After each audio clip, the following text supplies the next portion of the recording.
Hey, what's up, viewers? Patrick from Bowers back into the video, and this is episode 6 of Believing We Can Bowers. And today's verse comes out of John 3:18, and it says, "Whoever believes in him is not condemned, but whoever does not believe stands condemned, already because they have not believed in the name of God's one and only Son."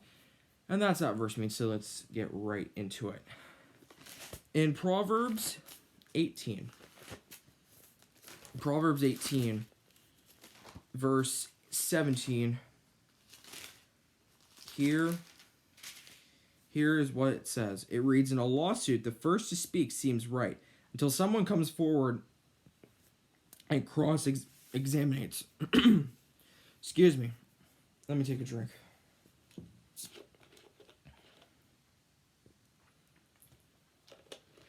Sorry, guys. Let me read that one more time.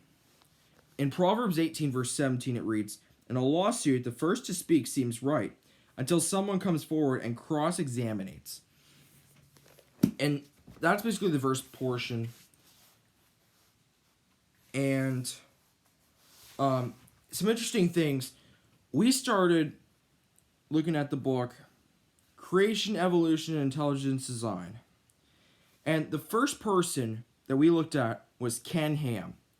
And here's just some slides.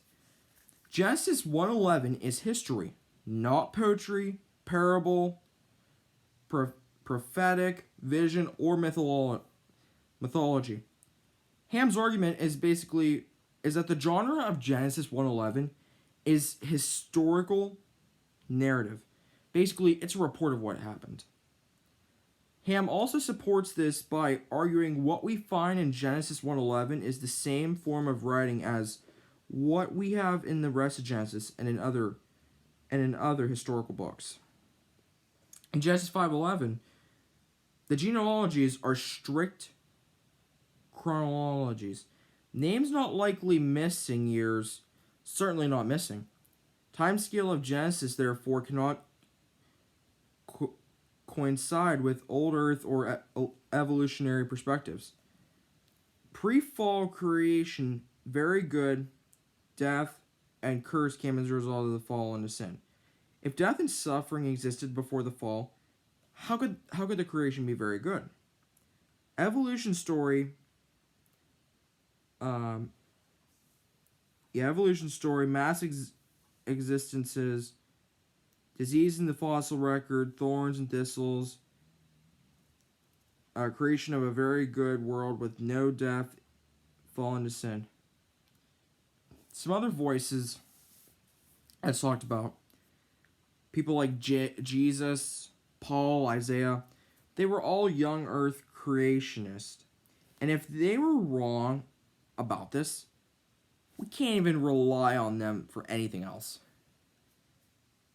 Here are two kinds of science.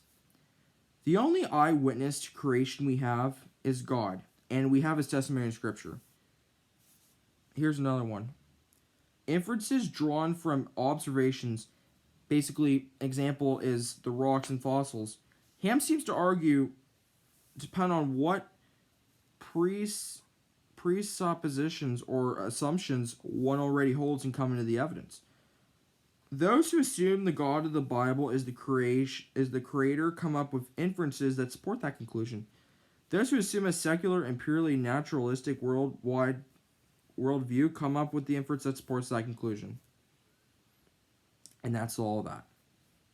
And the verse to leave you with today, in Romans 3:10, it says, "Love does no harm to a neighbor. Therefore, love is the fulfillment of the law." And that's going to do it for today's video. Thanks for watching. Until next time we meet again, viewers. In every way, God's way is always the best way.